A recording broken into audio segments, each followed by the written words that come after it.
뭐 좀 복잡한 이야기 같은데요. 쉽게 말하면 지금 바울이라고 하는 사람이 선교 여행을 이제 쭉 다녔습니다. 1차 다니고 2차 다니고 그리고 3차 다니고 나서 이제 마지막 마무리를 위해서 이제 예루살렘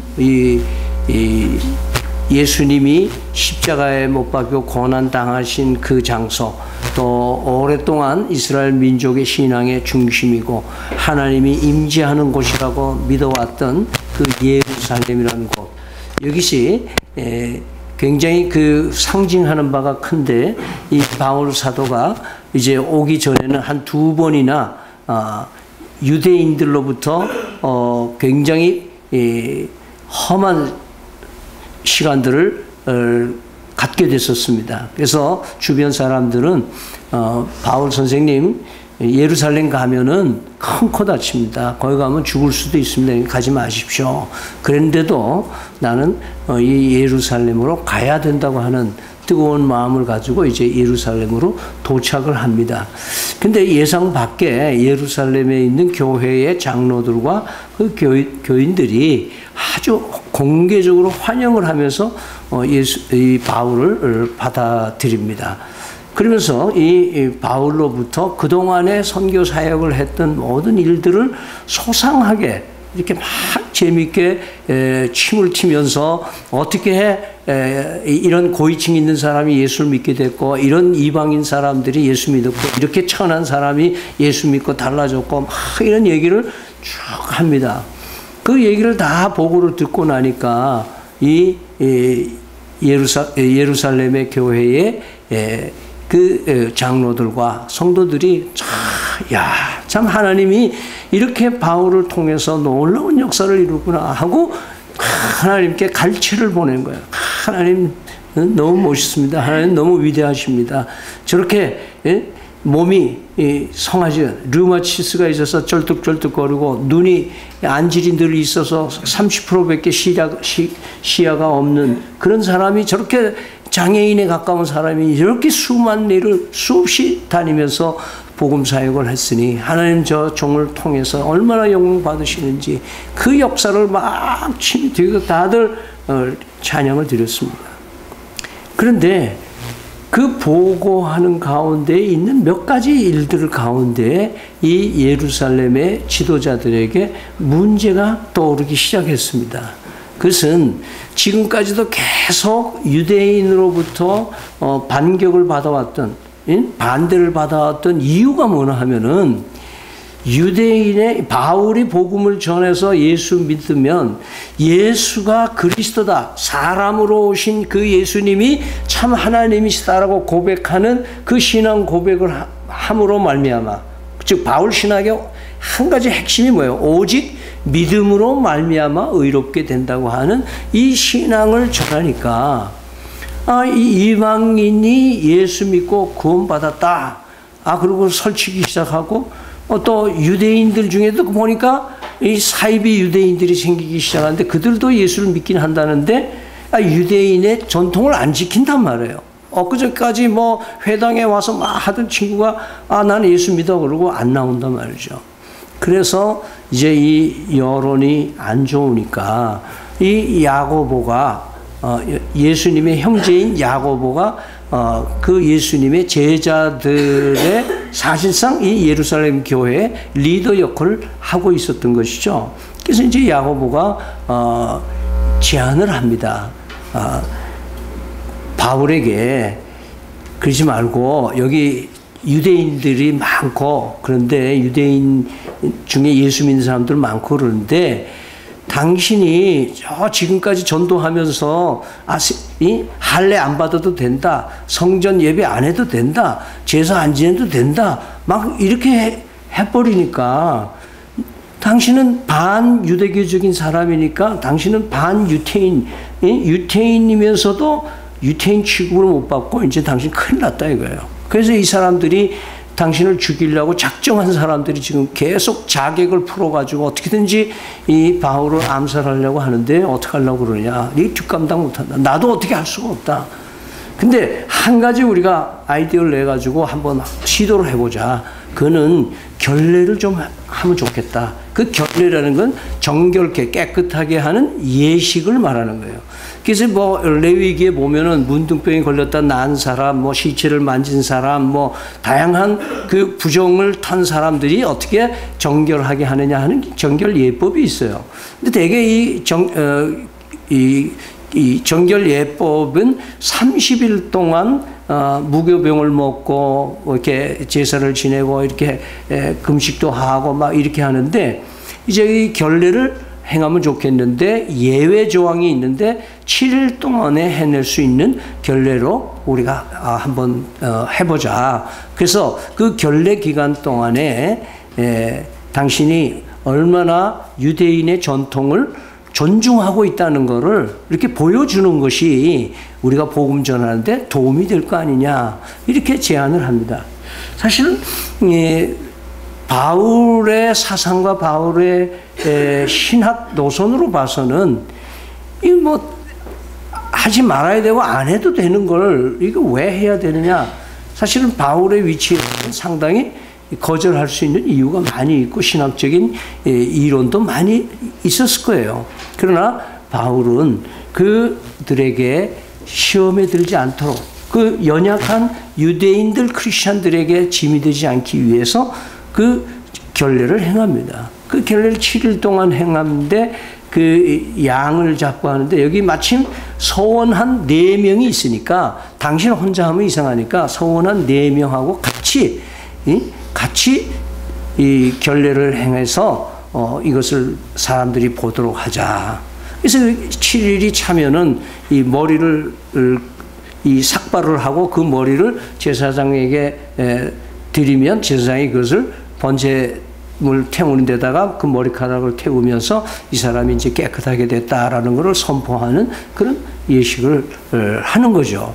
그 예식을 함으로써 많은 유대인 크리스천들의 시험 들지 않도록 했던 사건을 오늘 여기서 얘기를 하고 있는 겁니다. 그래서 여기 보면 그 바울 사도의 복음을 우선으로 하는 그 사상을 우리는 볼 수가 있어요. 자기의 신조나 자기의 그 고집, 자기의 완고한 거기에 매여 있지 아니하고 어떻든지 간에 이것이 한 영혼을 구원하는 길이라면은 내 자존심도 나는 그냥 내려놓겠다 하는 그런 의지가 있는 것을 보여지는 겁니다. 그 사상을 우리는 고린도전서 9장 19절에서 23절을 보면 이런 말씀이 있습니다. 우리 같이 한번 찾아서 읽어볼까요? 고린도전서 9장 19절에서 23절 말씀입니다.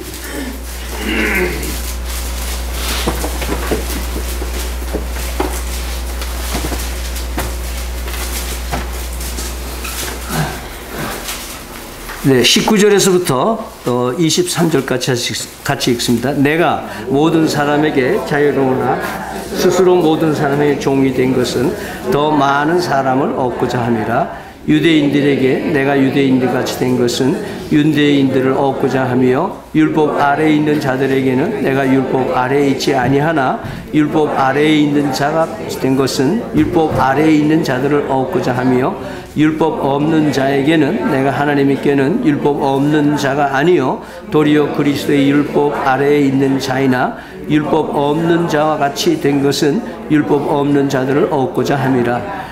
약한 자들에게 내가 약한 자와 같이 된 것은 약한 자들을 얻고자 하며 내가 여러 사람에게 여러 모습이 된 것은 아무쪼록 몇 사람이라도 구원하고자 함이니 내가 복음을 위하여 모든 것을 행하면 복음에 참여하고자 함이라. 아멘. 여러분 이 바울의 생각을 알 수 있잖아요. 그러니까 자기가 뭐 잘 믿는다고 막 이렇게 아니라 참 어려운 사람은 어려운 형편대로 그래서 그걸 영어로 understand 그 사람의 위치로 내려가서 율법을 중요하게 여기는 사람은 그 율법을 중요하게 나도 율법을 존중해 주면서 그와 대화하고 있는 그래서 어떻게 하면 예수님이 그리스도시라는 것을 드러내기 위해서 걸림돌이 되지 않도록 살아가는 그런 모습을 보게 되는 것이죠. 그러면서 오늘 이 전체 이 스토리를 좀 더 쉽게 얘기하면은 바울 사도가 예루살렘을 오늘 방문한 것은 5번째 방문입니다. 여러분 알다시피 바울은 뭐예요? 상당히 바쁘게 세계를 돌아다니는 사람인데 그 당시 배 타고 다니지 않으면 전부 걸었을 거 아니에요. 근데 그 많은 거리를 돌아다니면서도 꼭 예루살렘을 찾아갔다. 이것은 우리에게 굉장히 시사한 바가 큰 거죠. 바울은 자기 선교 일정에서 가급적이면 예루살렘에 꼭 가기를 원했던 것을 볼 수가 있습니다. 그러면서 우리는 그 5번의 예루살렘 방문한 거를 우리가 한 번씩 좀 짚어보면은요. 첫 번째 방문은 이 바울이 알다시피 사도행전 9장에서 보면은 예수 믿는 사람들을 잡아서 죽이려고 살생부죠. 죽일 사람들의 이름을 딱 적어가지고 그걸 들고 이제 다메섹이라고 하는 곳에 가서 색출해가지고 죽이려고 가다가 그 다메섹이라는 곳을 넘어가려면 언덕을 넘어가야 되는데 거기서 예수님을 만나는 거예요.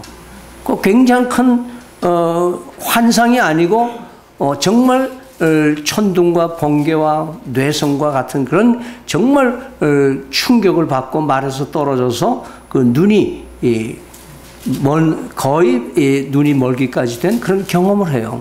그래서 사울아 네가 어찌하여 나를 핍박하느냐 그렇게 예수님이 말씀하니까 주여 누구십니까? 그러니까 나는 네가 핍박하는 예수다 그렇게 얘기하는 거예요. 그때 이 바울은 사울이라고 하는 청년은 바울로 전격적으로 변화됐어요. 그래서 아나니아라고 하는 사람에 가서 거기서 보호를 받으면서 기운을 차리고 그 다음에 바나바라고 하는 사람을 하나님이 보내가지고 그에게 앞으로 연약한 막 예수 믿었으니까 이제 좀 이 훈련 받기 위해서 바나바와 갔습니다. 근데 이제 문제는 뭐냐 하면 바울은 확신이 있는 거예요. 나는 예수님을 만났다. 그러니까 나는 예수님의 제자가 아니냐. 나는 예수님이 나를 불러서 이방의 복음을 전하는 자로 나를 택해서 세웠다. 막 그렇게 하니까 이건 뭐예요? 예루살렘 본부에서 생각할 때는 거기 그 예수님의 친제자들도 있고 이때는 이게 뭐 희한한 놈이 하나 나와가지고 지가 뭐 예수님의 제자라고 그러고 이러니까 이게 검증이 안 된 거예요. 그래서 바나바가 이 바울을 데리고 어디로 가요? 예루살렘으로 가는 거예요. 그래서 예루살렘으로 가가지고 거기서 제자들과 예루살렘 공회의 사람들에게 바울의 변화가 얼마나 진짠가. 왜냐하면 바울이 온다 하니까 예루살렘에 있는 사람들이 다 겁을 먹었어. 왜?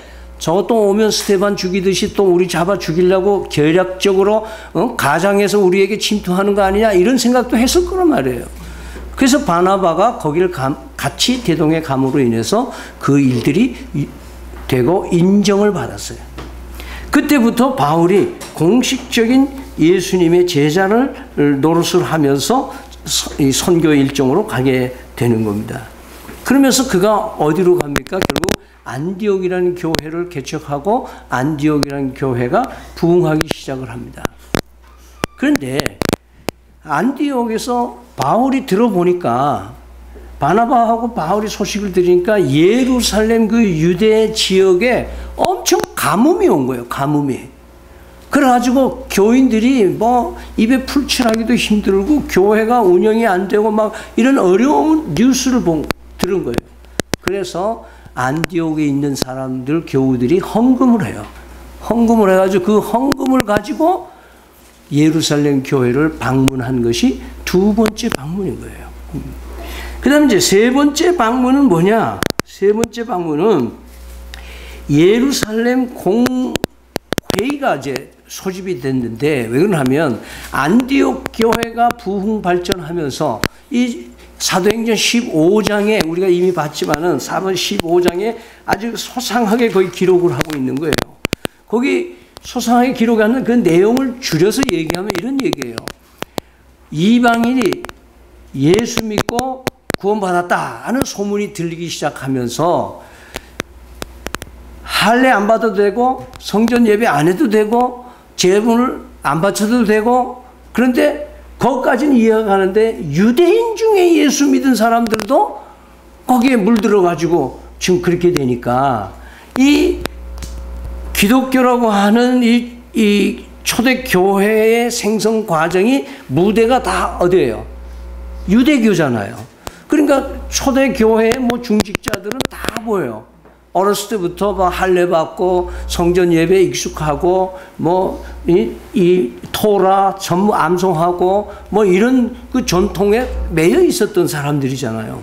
그런데 이렇게 이 엄중한 일들을 안 하고도 구원받았다. 나는 예수쟁이 됐다. 이렇게 하니까 이쪽 예루살렘 공회에서 이거 이단 사이비 같다. 뭐가 좀 잘못된 것 같다. 그래서 아까 서두에 말씀드린 대로 이 바나바와 바울을 호출을 하는 거예요. 그래서 세 번째 바울이 예루살렘을 방문을 해요. 방문을 하면서 얘기를 하면서 그 복음이 얼마나 위대해서 어떻게 되는지에 대한 오직 믿음으로 의롭게 되는 이 자기의 신학을 계속 설명을 합니다. 그러니까 제자들이 잘 들어보니까 틀린 말이 아니잖아요. 그러니까 그 예수님이 평소에 가르쳐 주신 대로 그대로 하는 거니까 그 뭐 문제가 될 건 없는 거예요. 그래서 베드로가 얘기를 하는 거예요. 여러분, 이방인들이나 우리나 차별이 없으십니다.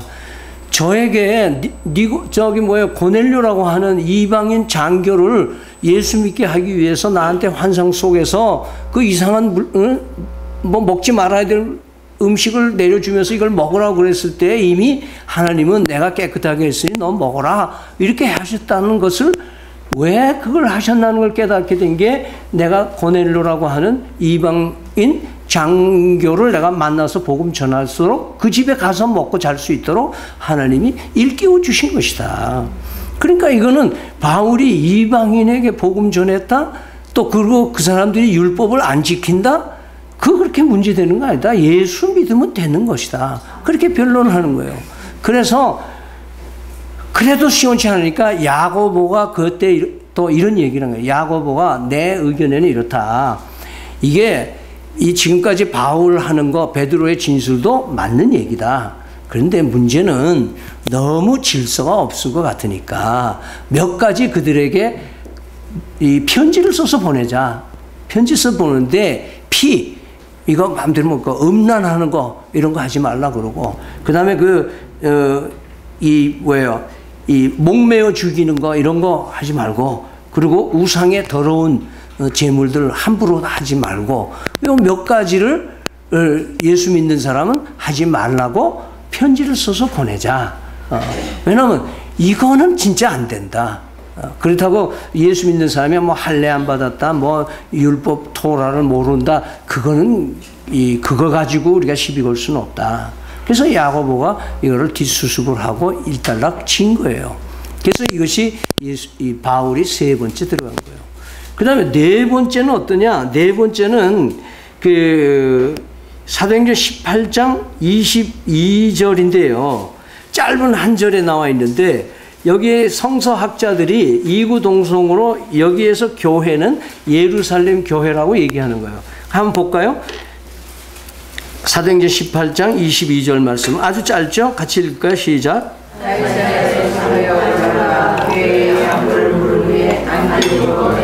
자, 가이사라는 예루살렘에서 이 서북쪽으로 있어요. 예? 서북쪽으로 있다. 약간 해변가에 가이사라. 여기가 예루살렘에 이렇게 올라가요. 그러면 안디옥은 어디 있냐면 이렇게 있어요. 그러면 가이사로 갔다가 어디로 가는 게 쉬워요? 바로 안디옥으로 가는 게 너무 쉬운 거예요. 근데 교회를 갔다 이 말은 무슨 말이냐면 일부 뭐예요? 밑으로 내려가서 예루살렘 교회를 들렸다가 안디옥으로 갔다라고 얘기를 하는 거예요.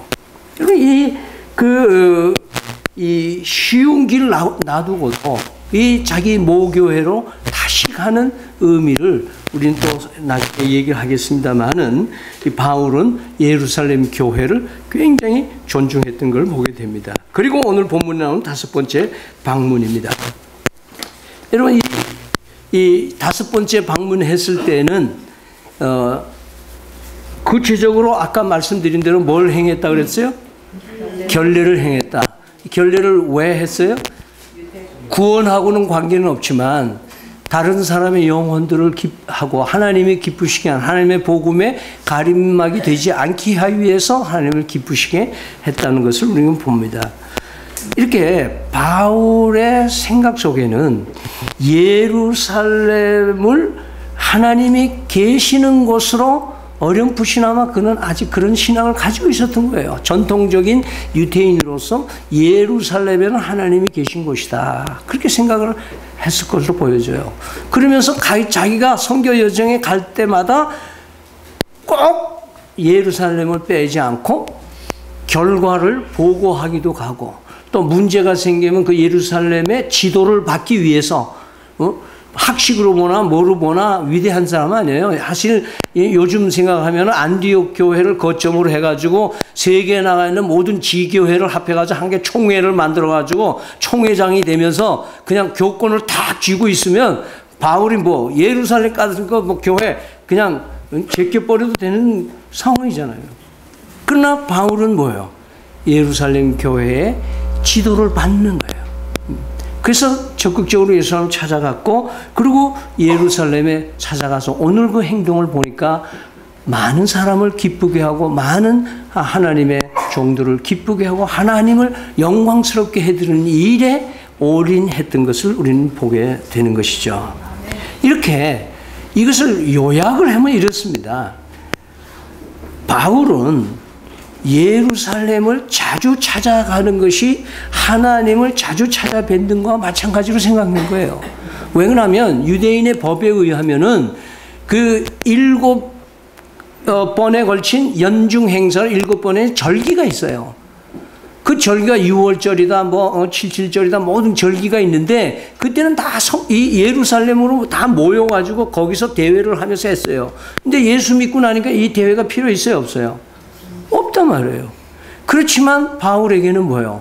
예루살렘 교회로 가서 하나님을 기쁘시게 하고 많은 사람들을 기쁘게 하는 일을 한 거예요.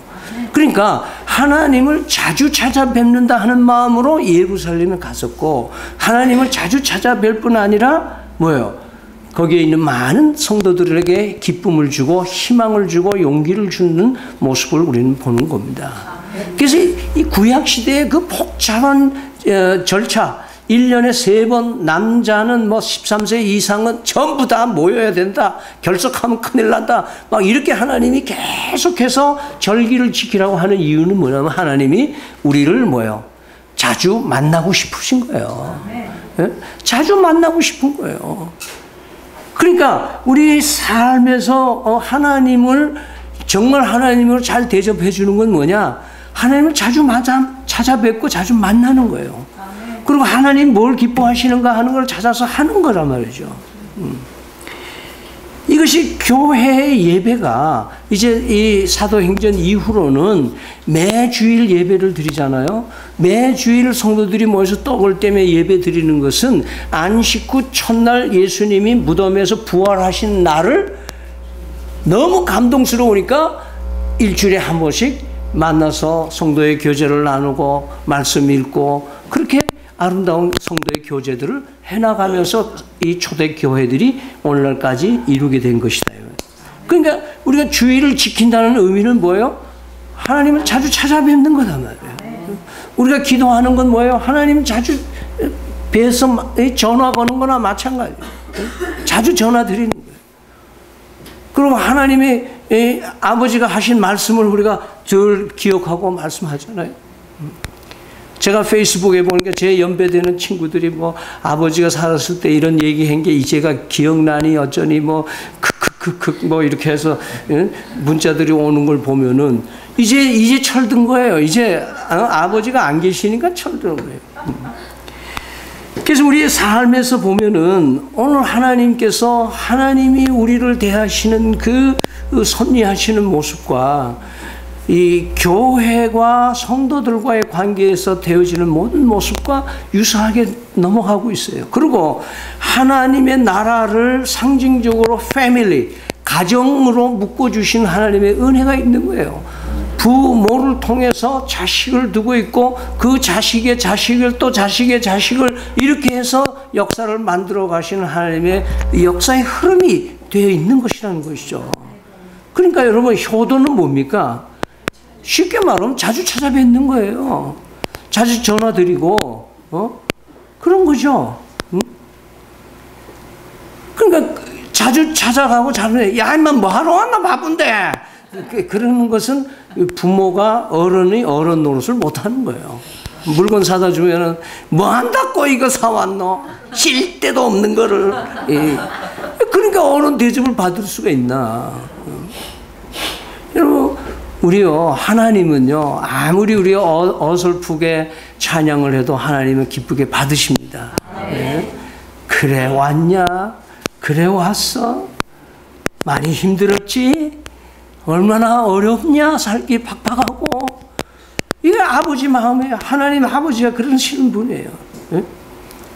그래서 우리는 마지막 팁으로 얘기하면 어른다운 어른으로 우리가 언어를 좀 고쳐줄 필요가 있어요.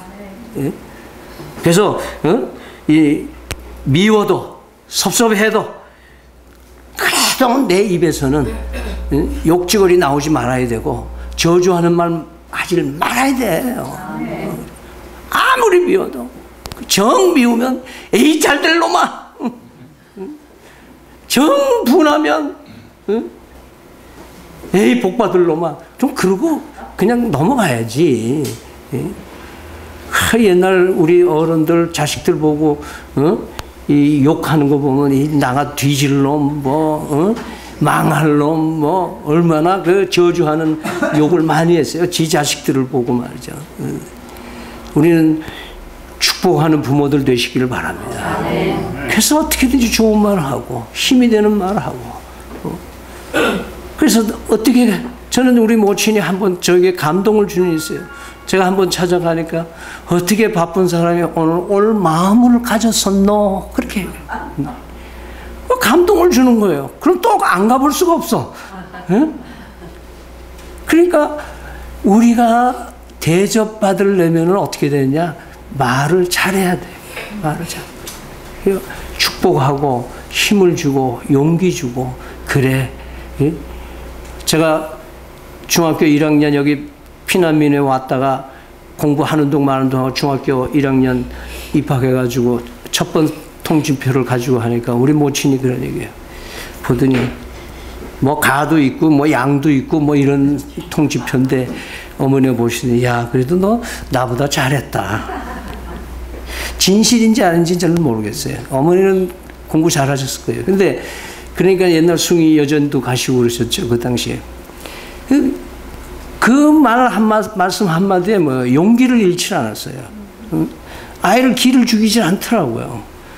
오늘 우리의 삶에서 다음 세대들에게 우리가 줄 수 있는 가장 큰 축복이 뭐냐 하면 그들을 기쁘게 하고 그들을 잘되게 하고 하려면 우리가 그들을 내 입으로 축복하고 잘되기를 기도하세요. 제가 자주 노인들 이렇게 반신불수가 돼서 누워있는 분들에게 그렇게 얘기를 합니다. 이제는 하나님 천국으로 이사 갈 때까지 그죠? 누워서 할 수 있는 거 딱 한 가지 기도할 수 있잖아요. 축복하는 기도 매일 좀 하세요. 응? 그동안 아새끼들은 속새끼들하고 막 욕만 했으면 지금부터 그냥 천국 갈 때까지 축복만 하러 살아라고 그렇게 권하기도 하는데요. 오늘 우리 어버이날을 맞아서 하나님께서 이 말씀을 저에게 주시면서 제가 오늘 새벽까지도 그래요. 이 말씀을 가지고 어떻게 어버이날 말씀을 드려야 될 건가? 근데 하나님께서 풀어주시기를 바울의 예루살렘은 자주 찾아가고 예루살렘 사람들에게 이웃들에게 기쁘게 해주려고 하는 그런 바울의 모습이 우리는 하나님 앞에 그렇게 살아야 되고 하나님 자주 만나 뵙고 그리고 하나님 기쁘시게 해드리고 우리 부모님들 자주 찾아뵙고 자주 연락드리고 그리고 우리는 우리 다음 후손들에게 좋은 말을 많이 남겨두고 살아갈 수 있어요. 그런 존경받는 그래서 세상 떠나면 그리워하는 그 엄마 보고 싶다. 엄마 아빠 보고 싶다. 그런 어머니 아버지들이 다 되고 또 우리 젊은이들은 됐고 그 짜증나고 힘들더라도 그래도 나를 자식으로 봐주고 나를 품어주는 부모님. 여러분 해가 지면 돌아갈 집이 있다는 것이 얼마나 축복인지 아세요? 여러분 그런 아이들 저는 방주 온 아이들 중에 선배들 몇 명이 그 페이스북으로 이렇게 채팅을 하면요. 걔네들이 어떨 때 그 애환이 뭐냐면은 어디 갈 데가 없는 거예요. 누가 오라는 사람이 없는 거예요. 그게 고아예요. 여러분 인생의 고아는 예수 안 믿는 것이 인생의 고아입니다. 여러분 우리의 마음을 그렇게 하나님 앞에 드리면서 자주 찾아뵙고 그리고 기쁘시게 해드릴 수 있는 그런 아름다운 삶을 살아가는 성도들이 되시기를 축원합니다.